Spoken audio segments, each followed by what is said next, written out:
Bonjour, aujourd'hui je suis à Averdoing. Ce village est situé dans le Ternois. C'est Damien Montel qui est le maire de la commune depuis 2001. Auparavant, il a été conseiller municipal durant 6 ans.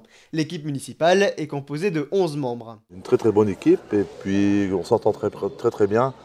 On fait de belles choses comme là ce matin, on a décidé de nettoyer tous les aires de jeu, de les laver pour le printemps, pour accueillir nos enfants. La commune compte 300 habitants. C'est un village qui évolue quand même dans le bon sens, il y a pas mal de constructions, pas mal de jeunes. Ce qui nous réconforte un peu, c'est que pas mal de jeunes natifs d'Averdoing reviennent dans leur village. Au centre du village se situe une salle communale, la mairie et l'école. Avec le RPI de Ligny, Averdoing, Gouy, Ternat, Mont-en-Ternois, Neuville-au-Cornet et Fouflin-Récamé. À côté de l'école se trouve une médiathèque. Qui a été créée en 1994 par une simple bibliothèque au départ et qui s'est transformée en médiathèque avec la com des coms du Ternois. Au cœur du village, le bar-brasserie La Détente est ouvert. Qui appartient à la commune et qui est mise en location-gérance.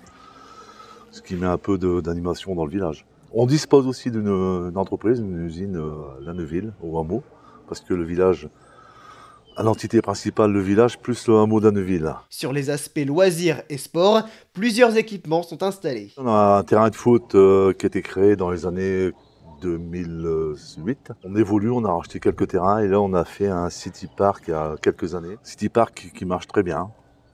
Et on a un aire de jeu sur Averdoing et un aire de jeu sur la Neuville. En ce qui concerne le patrimoine, on découvre l'église Saint-Léger qui est classée monument historique. L'édifice a été fondé en 1750. Ce n'est pas une église au départ, c'était une chapelle parce qu'on disposait d'un château fort. Alors on a une association Saint-Léger qui s'occupe de tout ce qui est restauration de l'église, c'est-à-dire des statues. Pour ça, on fait un loto, tous les ans, elle fait un loto le 10 novembre. Et on récolte les fonds pour nous restaurer ces statues.